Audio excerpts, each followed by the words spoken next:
Hello friends, मैं आपका mentor ए सिंह और आज फिर हम अपने DSSS की नेक्स्ट तैयारी करेंगे यानी कि नेक्स्ट क्लास देखेंगे। आज हम देखेंगे जून 2014 का पेपर, यानी कि जून 2014 का पेपर है। और ये कौन सा पेपर है? पेपर टू और पेपर 3 हम एक ही साथ देख रहे हैं, क्योंकि अब हमें एक साथ देखना है और एक साथ देखने के लिए थोड़ा सा समय आपको लगता है। पर आप वीडियो को एक चीज़ नहीं करते, यानी कि वीडियो को लाइक नहीं करते और शेयर नहीं करते, चैनल को सब्सक्राइब नहीं करते। तो आपसे ये रिक्वेस्ट है, आप क्या करो, वीडियो को लाइक कीजिए, चैनल को सब्सक्राइब करें। और कोई भी चीज़ की आपको समझ ना आए तो आप क्या करो, उस वीडियो के कमेंट में आप उससे पूछ सकते हो कि आपको ये दिक्कत आ रही है, सामना करना पड़ा। देखो, एक बच्चे का कमेंट आ रहा था कि इसका PDF, भाई ये इसका PDF क्या प्रोवाइड करो। ये आपके यूजीसी की साइट है ना, यूजीसी की जो साइट है उस पर आपको पेपर पढ़े हुए मिल जाएंगे। तो आप परेशान मत हो, यूजीसी की साइट पर जो पुराने वाली साइट है उस पर आपको पेपर मिल जाएंगे, तो वहाँ से आप डाउनलोड करें। नहीं तो गूगल पर डालो, आपको सारे पेपर मिल जाएंगे। ठीक है, अगर आपको पेपर डाउनलोड करने हैं तो पेपर मिल जाएंगे, आंसर मेरे साथ लगा लो। भाई यही तो कर सकते हो। तो चलिए समय व्यर्थ न करते हुए क्लास शुरू करते हैं। वही अपना एक तरफ इंग्लिश और एक तरफ हिंदी, जो हमारा DSSS के लिए इम्पोर्टेंट होगा वही क्वेश्चन आपको पढ़ाया जाएगा या फिर आपको कराया जाएगा। सबसे पहला क्वेश्चन क्या कह रहा है? Book of unknown is doubtful, यानी कि ये इम्पोर्टेंट नहीं है। डाउटफुल और ये इम्पोर्टेंट नहीं है। इफ़ यू आर रिकॉल, ये भी इम्पोर्टेंट नहीं है। क्वेश्चन नंबर 3 देखते हैं। The term of literature warranty for the book classification was introduction by, पुस्तकालय वर्गीकरण के लिए साहित्यिक वारंटी पद किसने प्रतिपादित किया था? तो वो कौन से थे? तो इसका हो जाएगा वेदमन होम्स, यानी कि ऑप्शन नंबर हॉलमन, यानी कि ऑप्शन नंबर बी हो जाएगा, हॉलमन। क्वेश्चन नंबर नेक्स्ट देखते हैं। क्वेश्चन नंबर 4 क्या कह रहा है? अंडर द अप्रोचेस, ये इंपॉर्टेंट नहीं है आपके DSSS के लिए। Which is information through the focus, ये भी इम्पोर्टेंट नहीं है। तो यानी कि इसमें सिर्फ ये इम्पोर्टेंट मिला है अभी तक। चलिए आगे चलते हैं। Noise is a information related, यानी कि ये भी इम्पोर्टेंट नहीं है। क्वेश्चन नंबर 7 इंपॉर्टेंट है। In which sequence of the classification such, यानी कि हिंदी पढ़ देते हैं। वर्गीकरण के कौन से योजना में विशेष सहायक क्रियाओं स्थानीय रूप से पुनरावृत्ति विशेष इंगित करती है? तो पुनरावृत्ति किसके ओर इंगित करती है? तो वो आ जाएगा इसका आंसर आपका एक ही है, UDC, यानी कि UDC। और UDC किस कब आई थी? आपसे कमेंट पूछे। चलो अब इसमें से आपको DDC, UDC, BC और CC ये कब आए हैं, ये आपको ईयर पता होने चाहिए। तो ईयर आपसे पूछे जा सकते हैं। भैया नेट का पेपर है, नेट के पेपर में इस तरह का चल जाता है। पर DSSS में क्या होता है? ईयर 905 में क्या आया, 1931 में क्या आया, 1933 में क्या आया और 18 सेंचुरी में क्या आया। तो ये सब चीज़ें आपको पता होनी चाहिए। चलिए आगे चलते हैं। क्वेश्चन नंबर 8 देखते हैं। विच ऑफ द फॉलोइंग, यानी कि ये इंपॉर्टेंट नहीं है। चलिए आगे चलते हैं। क्वेश्चन नंबर 9 देखते हैं। ये भी इम्पोर्टेंट नहीं है, ये इम्पोर्टेंट नहीं। इसमें इम्पोर्टेंट मिला ये और ये। चलिए ये भी इम्पोर्टेंट नहीं है। क्वेश्चन नंबर 10 क्या कह रहा है? डाटा फॉल्स, ये भी इम्पोर्टेंट नहीं है। क्वेश्चन नंबर 11 क्या कह रहा है? 11 भी इम्पोर्टेंट नहीं है। चलिए आगे चलते हैं।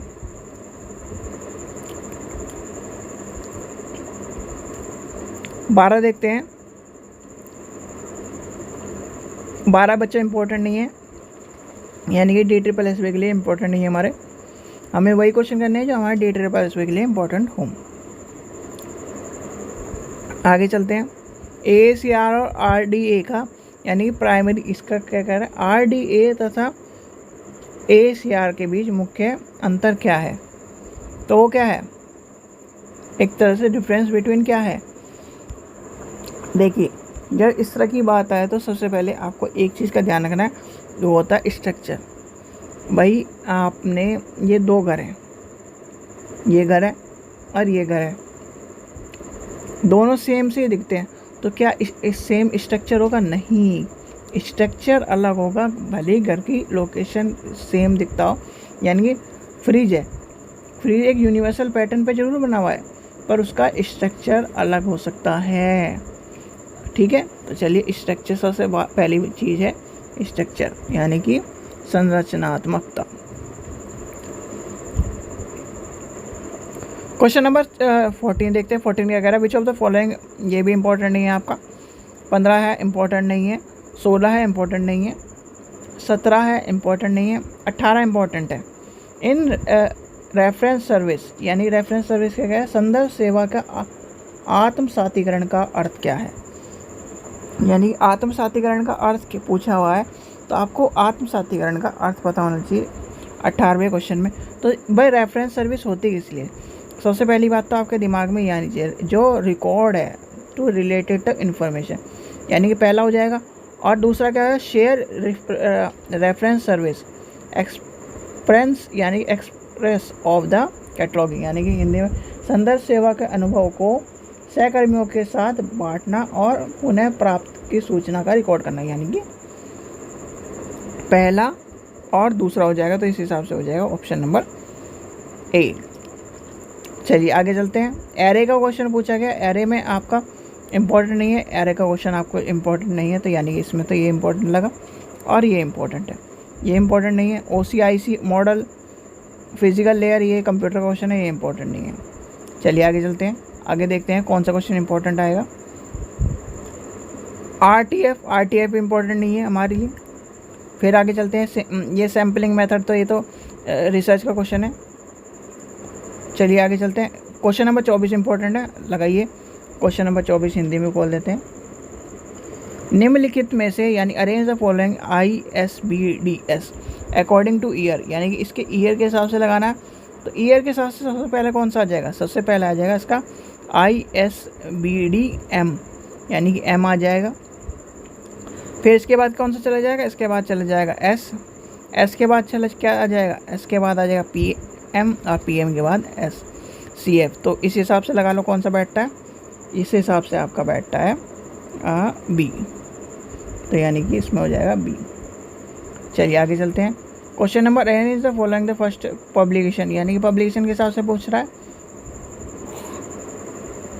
तो पब्लिकेशन के हिसाब से आपका कौन सा इसमें हो जाएगा, वैसे क्वेश्चन आपको मिलेगा नहीं, पर इसे लगा लीजिए। साइंस का आ जाएगा, यानी क्वेश्चन नंबर 4 का, सॉरी हिंदी वालों के लिए सॉरी। तो पहला आ जाएगा साइंस साइटेशनल इंडेक्स, यानी कि 4था नंबर आ जाएगा। फिर आपका कौन सा आ जाएगा, सोशल साइंस साइटेशनल इंडेक्स। फिर आपका आ जाएगा क्वेश्चन नंबर 25 में पहला हो जाएगा ह्यूमन, यानी कि आर्ट्स वाला आ जाएगा। और लास्ट बचा ISBN साइंस, यानी कि ऑप्शन नंबर इस हिसाब से बैठता है हमारा A। ये आता है इम्पोर्टेंट। अब ये तो मैंने कई बार करा चुका आपको, इसमें तो कोई आपको दिक्कत का सामना नहीं करना पड़ेगा। भाई पहला आपका आ जाएगा राजस्थान 1 नंबर, दूसरा लक्षद्वीप, फिर आपका हो जाएगा तीसरा बिहार, और फिर आ जाएगा अरुणाचल प्रदेश 2009। ठीक है, याद रख लेना 2009। ये आपको मैं दोबारा फिर करा दूंगा एग्ज़ाम से पहले, कई बार करा दूंगा, जिससे आपको इसके ऊपर जो क्वेश्चन मिले वो आपको दिक्कत का सामना ना करना पड़े।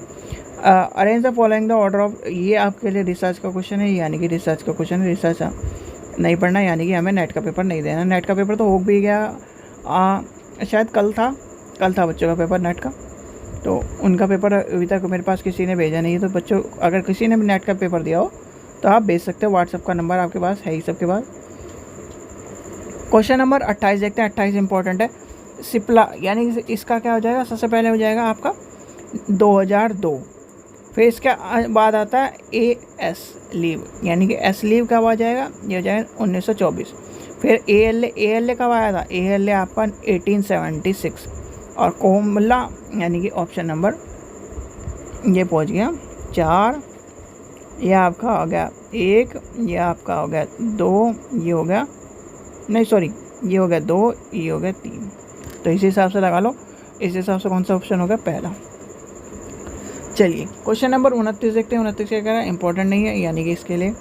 फिर आता है क्वेश्चन नंबर 30 इंपॉर्टेंट है। क्वेश्चन नंबर 30 क्या कह रहा है, ऊपर कर लेते हैं। यूनिक कैटलॉग, यानी कि संज्ञेय प्रसूची। संज्ञेय प्रसूची में क्या आ जाएगा, संज्ञेय प्रसूची आपकी जो बैठेगी वो किसके अकॉर्डिंग आ जाएगी, तो आ जाएगा तृतीयक स्रोत, यानी कि ट्रेजरी स्रोत। फिर आ जाएगा क्या, पैम्पलेट्स एंड ब्राउचर, यानी कि पैम्पलेट बात कर रहा है, तो ये किस में आ जाएगा, ये आ जाएगा आपका पहला नंबर यानी कि प्राइमरी सोर्स। फिर आपका इंडेक्सिंग एंड एब्स्ट्रैक्टिंग सोर्स, तो ये आपका किस में आ जाएगा, ये आ जाएगा सेकेंडरी सोर्स। और फिर आ जाएगा मेमो और यानी कि डायरी और संग्रह करना, तो ये आपका आ जाएगा ऑप्शन नंबर 2 अनपब्लिश सोर्स, यानी कि ऑप्शन किस इस हिसाब से कौन सा बैठता है, तो इस हिसाब से ऑप्शन बैठता है हमारा सी। चलिए आगे चलते हैं। आगे रेफरेंस का क्वेश्चन है, इंपॉर्टेंट क्वेश्चन है, फंडामेंटल्स ऑफ रेफरेंस सर्विस। तो सबसे पहले क्या जाएगा, पहले का कहाँ जाएगा, पहला जाएगा आपका तीसरे नंबर पर, यानी कि FVN और WG वेल्स, तो ये आ जाएगा। इंट्रोडक्शन ऑफ रेफरेंस वर्क, तो इंट्रोडक्शन ऑफ रेफरेंस वर्क किस में आ जाएगा, तो ये आ जाएगा विलियम एक केट्स। फिर आ जाएगा रेफरेंस सर्विस, रेफरेंस सर्विस तो आपको पता ही है किसकी है, रंगनाथन की। और फिर आपका सबसे पहला आ जाएगा गाइड्स टू रेफरेंस बुक, यानी कि ये हो जाएगा ए में चल जाएगा, ABG वोल्ड फोर्ड। तो इसका इस हिसाब से आंसर बैठता है हमारा, पहले का 3 था तो पहले का 3 हिसाब से आ जाता है ये। हिंदी में पढ़ देते हैं, हिंदी में क्या है, हिंदी में वही दे रखा है। चलिए आगे चलते हैं। क्वेश्चन नंबर 32 इंपॉर्टेंट नहीं है, यानी कि ये इंपॉर्टेंट नहीं है। क्वेश्चन नंबर 33 देखते हैं, ये आपके लिए इंपॉर्टेंट नहीं है। चेक कार्ड, कार्डेक्स, ये इंपॉर्टेंट नहीं है।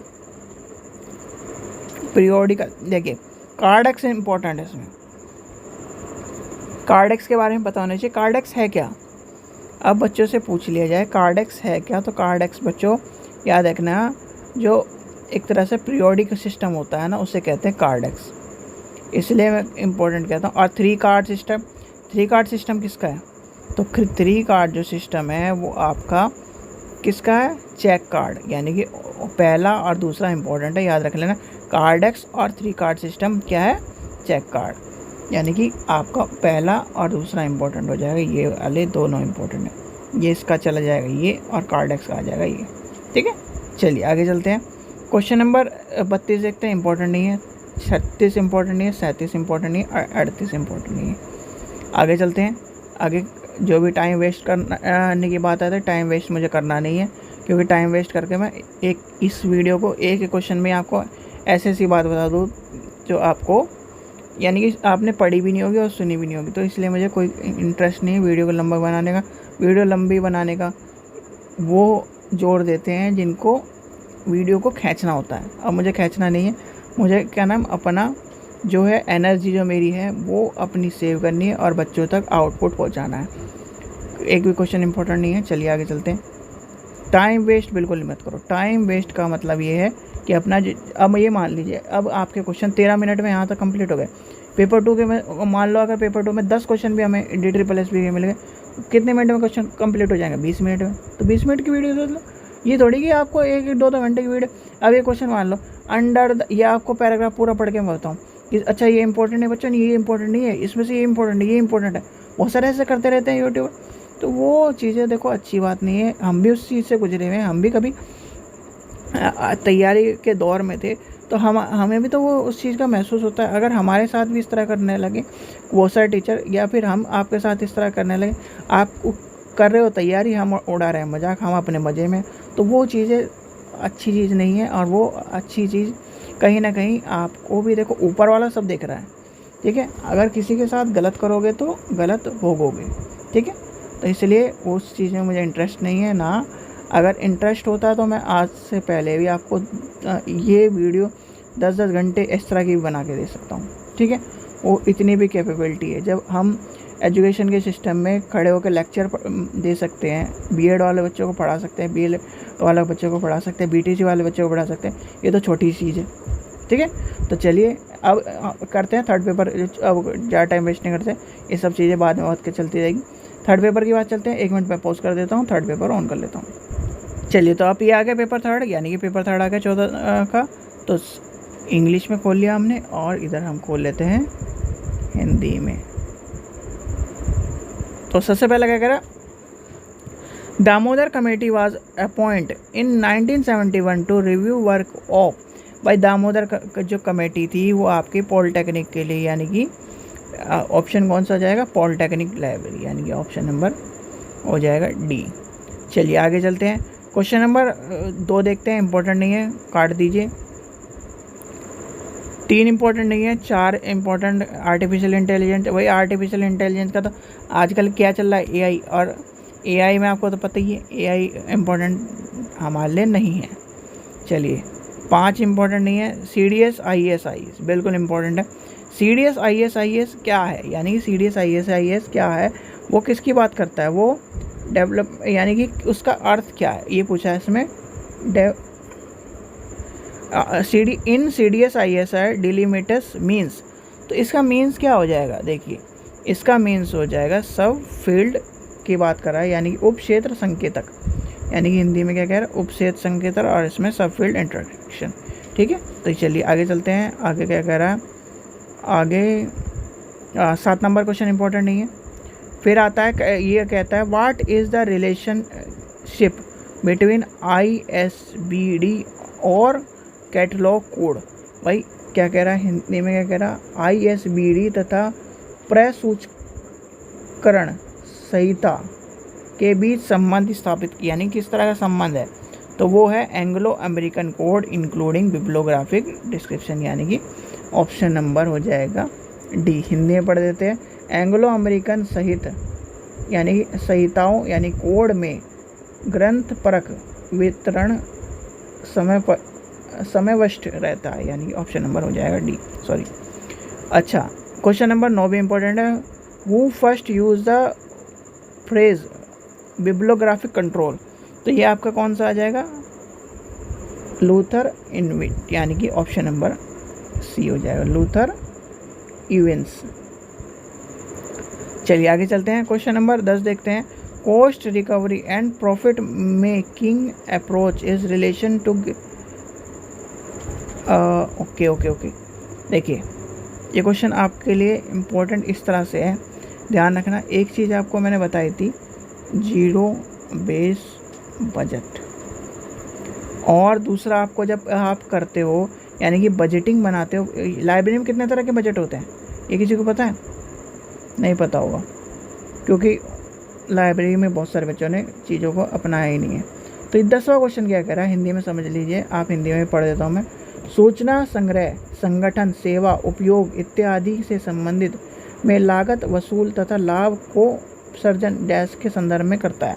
तो किसकी बात कर रहा है भाई, जब इस तरह की बात आ जाए तो याद रखना इकोनॉमिक, यानी कि आर्थिक मूल्यांकन की बात कर रहा है, और ये मूल्यांकन ये रिसर्च वर्क के हिसाब से, और जो आपके उस हिसाब से इम्पोर्टेंट नहीं है, पर ये क्वेश्चन अगर आपसे पूछा जाए, मान लीजिए आपसे इस तरह क्वेश्चन नहीं पूछा जाएगा, आपसे क्वेश्चन पूछा जाएगा जब एक स्टूडेंट से रिकवरी, यानी बुक रिकवरी, प्रॉफिट, लाइब्रेरी का प्रॉफिट आता है, जो रेफरेंस सर्विस है, ऑर्गेनाइजेशन है, इंफॉर्मेशन के द्वारा हम चीज़ों को प्रोवाइड करते हैं, तो वो क्या चीज़ आ जाएगी, तो वो आ जाएगी आपका बजटिंग में आ जाएगी। ध्यान रखना, क्वेश्चन इंपॉर्टेंट नहीं है, क्वेश्चन तो अभी भी मैं कहूँगा क्वेश्चन इंपॉर्टेंट नहीं, गलत है क्वेश्चन, तो याद रखना पर इस चीज़ को।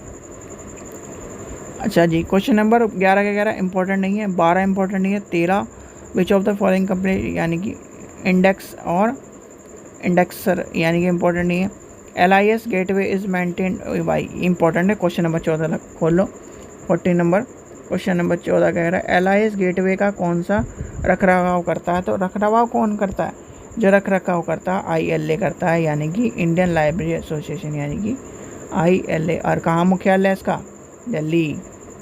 चलिए आगे चलते हैं, ए यानी कि digital resource, by digital resource is non longer reliable is called, तो क्या कहेगा इसका आंसर, डिजिटल ओस्मोसिस, यानी कि ऑब्लेशन, तो इसका क्या आंसर हो जाएगा, ऑब्सुलेशन, यानी कि हिंदी में पढ़ देते हैं डिजिटल अपेक्षीय, यानी कि ऑप्शन हुआ है। क्वेश्चन कह रहा है डिजिटल डिजिटल रिसोर्स जो है उसको जब तक पढ़ाया ना जा सके तो उसे क्या कहेंगे, ये कहलाएंगे। ठीक है, चलिए आगे चलते हैं। What type of bibliography is Indian national bibliography, तो वो क्या है, भारतीय राष्ट्रीय ग्रंथ सूची किस प्रकार की ग्रंथ सूची है, तो किस प्रकार की ग्रंथ सूची है, वो है गुणात्मक, यानी कि पहला हो जाएगा, ऑप्शन नंबर पहला हो जाएगा इसका आंसर। चलिए आगे चलते हैं। EUAL स्टैंड फॉर, EUAL किसकी बात कर रहा है? End to user license argument, यानी कि ऑप्शन नंबर डी हो जाएगा इसका आंसर। देख लीजिए इसका है एंड यूज़र लाइसेंस आर्ग्यूमेंट। चलिए आगे चलते हैं। क्वेश्चन नंबर 18 क्या कह रहा है? 18 इंपॉर्टेंट नहीं है आपके लिए। 19 है इंपॉर्टेंट। पब्लिक लाइब्रेरी एसोसिएशन यानी PLA इज़ डिवीज़न किसका डिवीज़न है? तो PLA किसका डिवीज़न है? वो है ALA का, यानी कि ऑप्शन नंबर आपका पहला। और ALA कब आया? अभी पढ़ा है हमने ALA कब आया, तो आपको पता होना चाहिए ALA कब आया, ILA कब आया, IFLA कब आया और ये कब आया। इनके तीनों के कमेंट सेक्शन में मुझे कमेंट बताइए। चलिए आगे चलते हैं। क्वेश्चन नंबर 20 देखते हैं। 20 क्या कह रहा है? Which of the following are the categorize the function of the post indexing system के बारे में पूछ रहा है। तो इंडेक्सिंग सिस्टम में सबसे इंपॉर्टेंट क्या है? सबसे पहला है coordination of the term of done by the user, 2 number आ जाएगा। 2 नंबर के बाद आ जाएगा नो फिक्सिंग, यानी कि हिंदी में पढ़ देते हैं। हिंदी में पाश्चात्य समन्वय अनुक्रमण कारण प्रणाली की मुख्य विशेषताएं निम्नलिखित में से कौन सी है? तो हो जाएगा सब को समन्वय उपयोगिता द्वारा किया जाता है, कोई स्थिति उधर यानी उदाहरण क्रम नहीं है। तो यानी कि ऑप्शन नंबर हो जाएगा 2 और 3। इसलिए कहता हूँ मैं बच्चों लाइब्रेरी को इंग्लिश में पढ़ लो, इंग्लिश में पढ़ के आंसर लगाया करो। अब ये बच्चे अब इस चीज़ को पढ़ लेंगे और यार ये क्या होता है, ये क्या होता है, इस तरह करते रहेंगे। तो चलिए आगे चलते हैं। ये इम्पोर्टेंट नहीं है। क्वेश्चन नंबर 21 इम्पोर्टेंट नहीं है। आगे चलते हैं। चलिए क्वेश्चन नंबर 22 देखते हैं। Which of the following are not is the function of ISDN। तो ISDN का जो क्या है फंक्शन नहीं पूछा है, नॉट। तो पहला आ जाएगा इसमें यानी कि इसे सॉरी हिंदी में भी खोलना होता है, याद नहीं रहता थोड़ा बहुत।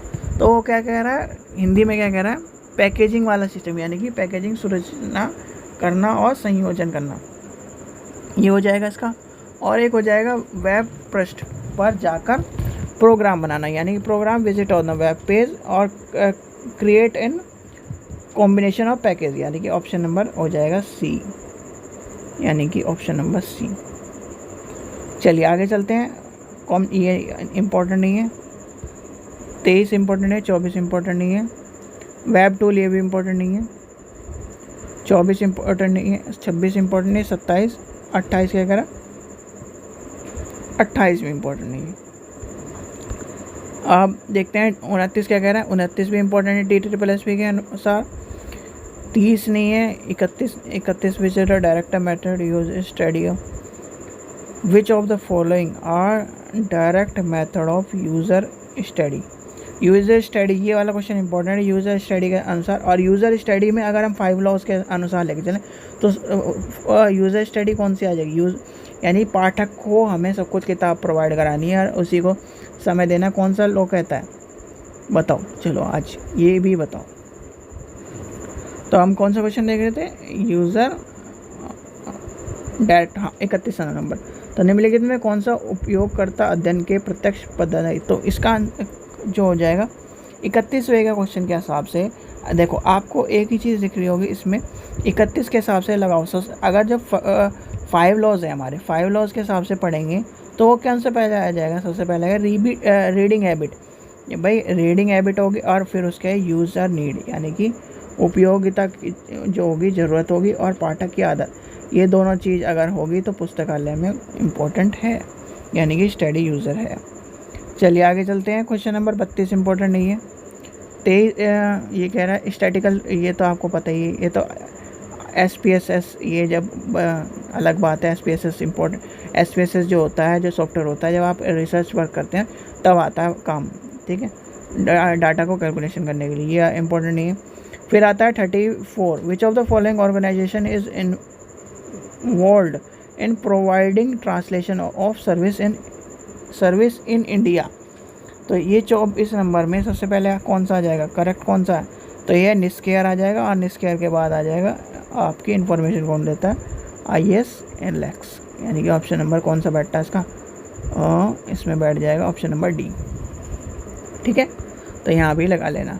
क्वेश्चन नंबर 35 है, इंपॉर्टेंट नहीं है, रेफरेंस सिस्टम है तो स्कॉलरशिप, यानी कि which of the following are international, ये इम्पोर्टेंट नहीं है, रेफरल नेटवर्क का इम्पोर्टेंट नहीं है। Question number which of the following work is related to IFLA committee fund, important नहीं है, बिल्कुल भी इम्पोर्टेंट नहीं है। DSSB के अकॉर्डिंग नहीं इम्पोर्टेंट है ये। अगर KVS का क्वेश्चन होता है, यानी KVS इस तरह के क्वेश्चन में पेपर में चलते तो इम्पोर्टेंट आ जाता, ये इम्पोर्टेंट नहीं।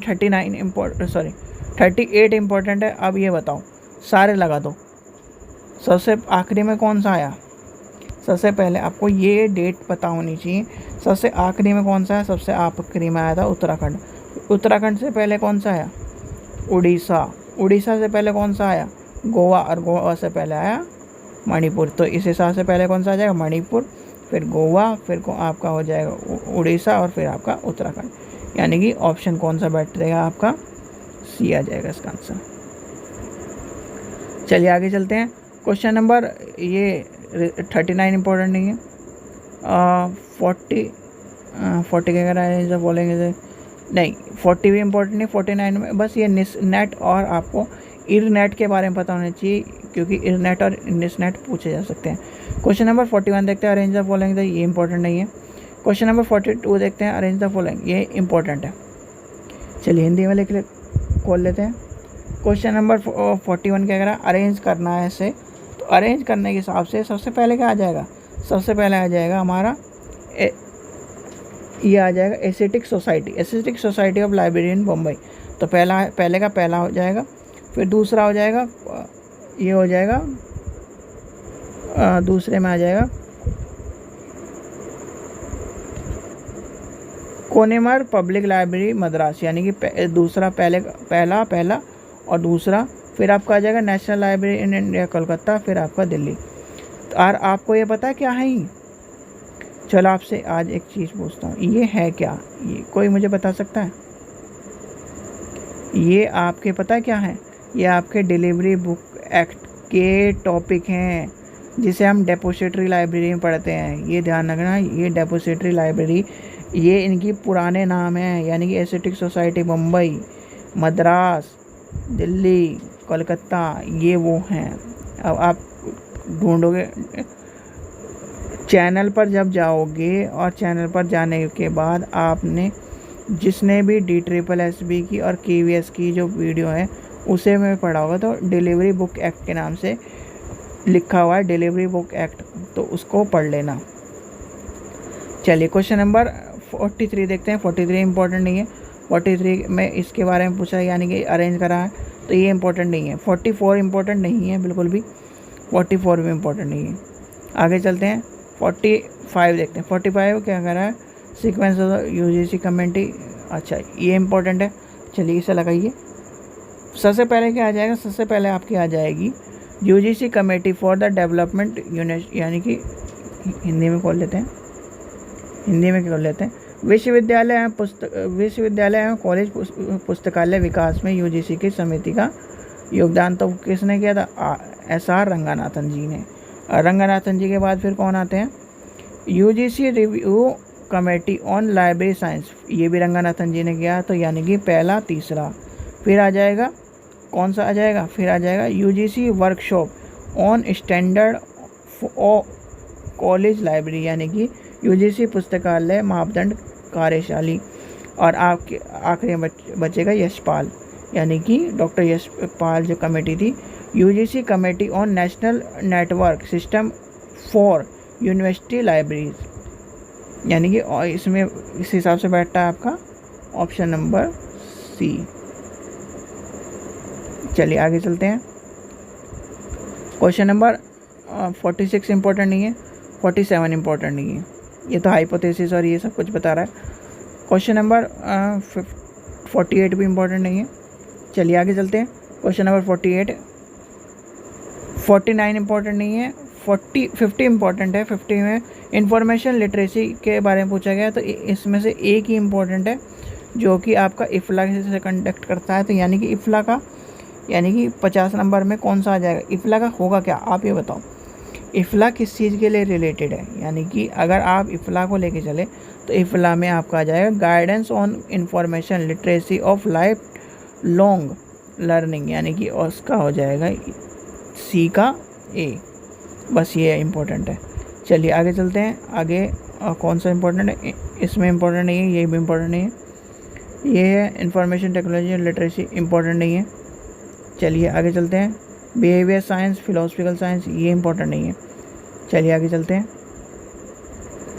अब ये सोच रहे होंगे आप किस स्पेशल लाइब्रेरी एंड इन्फॉर्मेशन, ये देखो ये अलग अगर मान के चलूँ मैं, ये इम्पोर्टेंट मान के भी चलूँ तो इसमें से एक ही क्वेश्चन इम्पोर्टेंट बचता है 52 नंबर में। 52 नंबर में जो 4 नंबर है, यानी कि 4, 52 का 4 किस में चला जाएगा, ये आ जाएगा आपका जे सहा, यानी कि जे सहा जो है दूसरे का चौथा, तो ये आ जाएगा दूसरे का चौथा लगा लो। और तो कोई मुझे साइंटिफिक एंड टेक्नोलॉजी लाइब्रेरी, चलो एक बार मैं सारे ही करा देता हूँ क्योंकि इसमें लाइब्रेरी की टर्म्स ज़्यादा आ रही है और क्वेश्चन आपका इसलिए भी इम्पोर्टेंट लग रहा है मुझे क्योंकि इस तरह क्वेश्चन एक क्वेश्चन मैंने सिंगल में देखा हुआ है। तो सबसे पहले कौन सा आ जाएगा आपका एन, हिंदी में खोल लेते हैं, हाँ तो क्या आ जाएगा एन ग्रोनर, तो ये आ जाएगा। इसमें कौन सा आ जाएगा, इसमें आ जाएगा आपका scientific and technology library and introduction to literature. दूसरा हो जाएगा जे शाह, तो ये हो जाएगा specific library and information service in Indian and America. फिर आपका हो जाएगा नील फोर्ड एशवर्ड, तो ये हो जाएगा एशवर्थ, तो ये इसका क्या हो जाएगा, सी का क्या आपका हो जाएगा 3 नंबर, यानी कि handbook and specific librarianship information work, यानी कि इसका ये हो जाएगा। फिर हो जाएगा एलजे, हो जाएगा एलजे किसका हो जाएगा, आपका बचा कौन सा है, आपका बचा है अब ए, यानी कि इसका हो जाएगा साइंटिफिक एंड टेक्निकल लाइब्रेरी, यानी कि यहाँ से ये हो जाएगा। तो इस हिसाब से कौन सा बैठता है आपका, ऑप्शन नंबर ए हो जाएगा। चलिए 53 तो इम्पोर्टेंट है ही नहीं। अच्छा ये पूछ रहा है लॉ के बारे में, यानी कि इस अब होता है जो 5 लॉज ऑफ लाइब्रेरी साइंस के बारे में पूछता है, तो 5 लॉज ऑफ लाइब्रेरी साइंस हम हिंदी में खोल लेंगे। तो सबसे पहला क्या कह रहा है 54 का पहला क्या कह रहा है, लोकेशन ऑफ द लाइब्रेरी, तो लोकेशन कौन बताता है, तो लोकेशन बताता है आपका फर्स्ट लॉ, यानी कि लोकेशन बताओगे तभी तो आप जाओगे लाइब्रेरी में, यानी कि पुस्तकालय की स्थिति प्रथम लॉ। राज्य का दायित्व, यानी कि जो लीगल टर्म है वो कौन बनाता है, यानी कि ओबलेशन ऑफ द स्टेट, तो स्टेट के बारे में क्या कौन सा लॉ बताता है वो आपको बताता है, इसका हो जाएगा 3rd law of library science. फिर आ जाता है प्रचार, यानी कि पब्लिसिटी के बारे में कौन बताता है, पब्लिसिटी बताता है 2nd law of library science.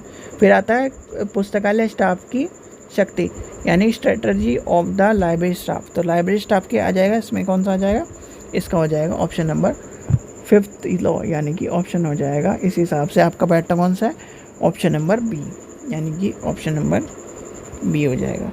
चलिए इंडिया हु इज़ हु, फिर आ जाएगा दूसरा क्या कह रहा है, who is who in India, dictionary of Indian bibliography, लिखाइए क्वेश्चन इंपॉर्टेंट। सबसे पहला क्या कह रहा है, who is who in India, sorry India who is who, तो क्या कह रहा है, सबसे पहले कौन सा आ जाएगा आपका 4थे नंबर INF पब्लिशन इन नई दिल्ली। दूसरा क्या कह रहा है, who is who in India, तो ये कौन से में चला जाएगा, ये चला जाएगा business press Mumbai. Dictionary of Indian bibliography में कौन सा आ जाएगा, ये आ जाएगा SP सेन। और फिर चौथा क्या बचता है, national bibliographic dictionary of India, तो ये आ जाएगा JS शर्मा। ठीक है चलिए आगे चलते हैं। Question number bibliographic service, indexing service, trade service, ये भी लगाइए इंपॉर्टेंट क्योंकि इस तरह क्वेश्चन पूछे जाते हैं। तो पहले का क्या कह रहा है, पहला क्या कह रहा है, information on recent Nobel prize winner, तो ये कहाँ से मिलेगी हमें, ये मिलेगी डेजर्ट सर्विस, यानी कि ये हो जाएगा पहला। ये हो जाएगा current development in library and information service, तो करंट ये क्या है, ट्रेजरी सोर्स यानी कि तृतीय स्रोत, ये हो जाएगा 2 number. Book on economic politics in India, तो वो क्या हो जाएगा क्वेश्चन नंबर पहला, ये हो जाएगा 3 नंबर। बिब्लियोग्राफिक सर्विस, और फिर आपका आ जाएगा आर्टिकल ऑन क्लाउड कंप्यूटिंग, तो ये हो जाएगा इंडेक्सिंग सिस्टम। इस हिसाब से कौन सा बैठ जाएगा आपका, पहला हो जाएगा। चलिए आगे चलते हैं।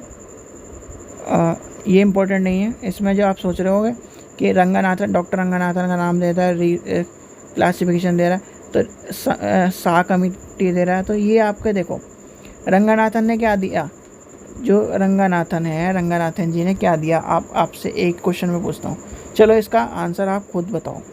वैसे इन दोनों का, बस इन दोनों का बताना है, सा कमेटी और इसका नहीं बताना। री क्लासिफिकेशन किसका है और डॉक्टर रंगनाथन का, इनमें से क्या है, यानी कि लिस्ट नंबर 1 से क्या आ जाएगा। चलिए ठीक है, आगे चलते हैं हम क्वेश्चन नंबर, आगे चलते हैं 58 देखते हैं। ये इम्पोर्टेंट नहीं, 58 इम्पोर्टेंट नहीं है, 59 इम्पोर्टेंट नहीं है, 60 इम्पोर्टेंट नहीं है।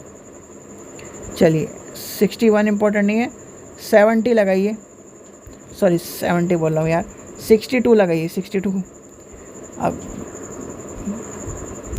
62 में क्या कह रहा है, 02, भाई ये कह रहा है match the following mark 21 tag, mark 21 के हिसाब से लगाना है, तो मार्क 21 हिंदी में खोल ले, निम्नलिखित में से मार्क 21 टैग के अनुसार क्षेत्र के स्थान को लगाइए। तो सबसे पहले क्या आ जाएगा, 020। अब 020 किसका है, 020 आपका है ISBN,